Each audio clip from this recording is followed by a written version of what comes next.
இறையேசுவிலே பிரியமான சகோதர சகோதரிகளே, உங்கள் எல்லோருக்கும் ஆண்டவராகிய இயேசு கிறிஸ்துவின் பெயரால் காலை வணக்கங்கள் மற்றும் வாழ்த்துக்கள்.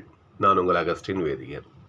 இன்று ஆகஸ்ட் மாதம் 10ஆம் தேதி 2026ஆம் ஆண்டு. ஆண்டவரின் மடியில் 5 நிமிடங்கள். சகோதர சகோதரிகளே, இன்றைக்கு நம் தாயார் திருச்சபையானது தூய லாரன்ஸ் அவர்களுடைய விழாவை அவர் மறைசாட்சியாக மரித்த நாளை கொண்டாடுகிறது, சிறப்பிக்கிறது. நம்ம பிரார்த்தனை வாசிக்கும் பொழுது இந்த லவரேஞ்சியார்னு சொல்லுவோம் இல்லையா, அவர்தான் தூய லாரன்ஸ். லத்தீன் மொழியில் லவரேஞ்சியூஸ் என்று அழைக்கப்படுவார். இவர் கிபி 225 58 வரை வாழ்ந்த ஒரு புனிதர்.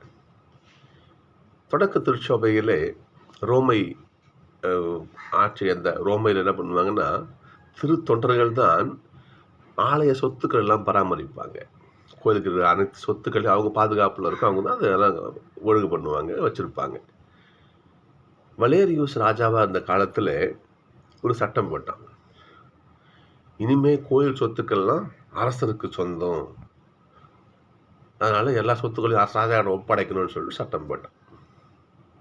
இது திருத்தந்தைக்கும் எல்லாருக்குமே பெரிய அதிர்ச்சியாக இருந்தது. ஆலய சொத்துக்கள் ஆண்டவருக்கு சொந்தமானது, அதை எப்படி நீ சொந்தம் கொண்டாடலாம்? நீ இப்போ கடவுளுடைய சொத்தை அபகரிக்க பார்க்கலான்னு சொல்லிட்டு திருச்சபையில் பெரிய ஒரு பிரச்சனை. அப்போ திருத்தொண்டர்கள் இவங்க என்ன பண்ணாங்கன்னா, திருத்தொண்டர்கள் குறிப்பாக லாரன்ஸ் இவருக்கு என்ன பண்ணாருன்னா ஒரு யோசனை செய்தார். இந்த சொத்துக்கள் அனைத்தையும் என்ன பண்ணாராம், அவர் இல்லாத பொழுத ஏழை மக்களுக்கெல்லாம் கொடுத்துட்டாராம். ஏழை மக்களுக்கு எல்லா ஏழை மக்களையும் கூப்பிட்டு எல்லாத்தையும் எல்லாம் தூக்கி கொடுத்துட்டாராம். அப்போது இந்த ஒப்படைக்கணும்னு சொல்லுவோம், நாள் வரும் இல்லையா, ஒரு நாள் அந்த நாள். அப்போ அவர் என்ன பண்ணாராம், எல்லா ஏழை மக்களையும் அரசிட்ட கூப்பிட்டு போனாராம். என்னடா அவன் கோயில் இருந்த பொருளெல்லாம் எடுத்து வரான்னு பார்த்தா மக்களை கூப்பிட்டு வரான்னு ராஜாவுக்கு ஒரு ஆச்சரியம்.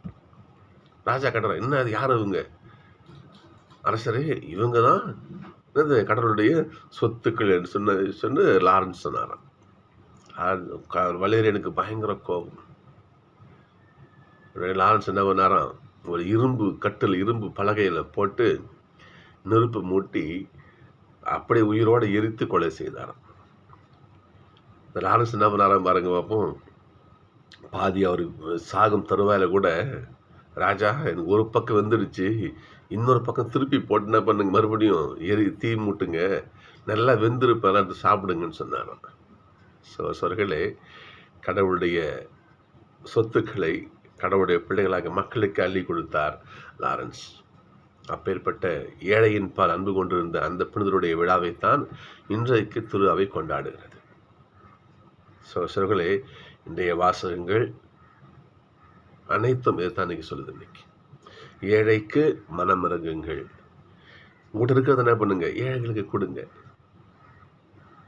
கோதுமை மணி மண்ணில் ஒரு மணி தான் மண்ணில் விழுந்து மடியும், ஆனால் விளைச்சல் கொத்து கொத்தா காய்க்கும். அந்த ஒரு கோதுமை தான் அது விழுந்து அழிவதனுடைய பலன் உனக்கு பல மடங்கு உனக்கு கிடைக்கும். அதே போல நீ ஏழைகளுக்கு நீ கொடுக்கின்ற பொழுது, முகமலர்ச்சியோடு இந்த மக்களுக்கு நீ அள்ளி கொடுக்கின்ற பொழுது, இன்னைக்கு முதல் மாசம் தான் பாருங்க, அப்போ முகமலர்ச்சியோடு கொடுங்கள். கடவுள் உங்களுக்கு தேவை ஒன்று, அதன் பொருட்டு நீ கொடுப்பதன் பொருட்டு கடவுள் இன்னும் மிகுதியாக உங்களுக்கு கொடுப்பார் என்று பைபிள் சொல்லுகிறார். சகோதரர்களே, நாம் கொடுத்தால் கடவுள் நமக்கு இன்னும் மிகுதியாக நமக்கு கொடுப்பார். திருப்பாடல பாருங்க பார்ப்போம். மனம் இறங்கி கடன் கொடுக்கும் மனிதர் நன்மை அடைவார். அதனால ஏழைக்கு பைபிள் சொல்லுது பாருங்க, ஏழைக்கு இறங்குகிறவன் கடவுளுக்கு கடன் கொடுக்கிறான் அப்படின்னு பைபிள் வரும். அப்ப நாம் செய்யும் தர்ம காரியங்கள், நல்ல காரியங்கள் கடவுளுக்கு செய்வது. ஏசப்பா சொன்ன பாருங்க பார்ப்போம், என்னை நோக்கி ஆண்டவரே ஆண்டவரேன்னு கூறவெல்லாம் வினகத்தில் நுழைய முடியாது. அப்ப யார் நுழைய முடியும்?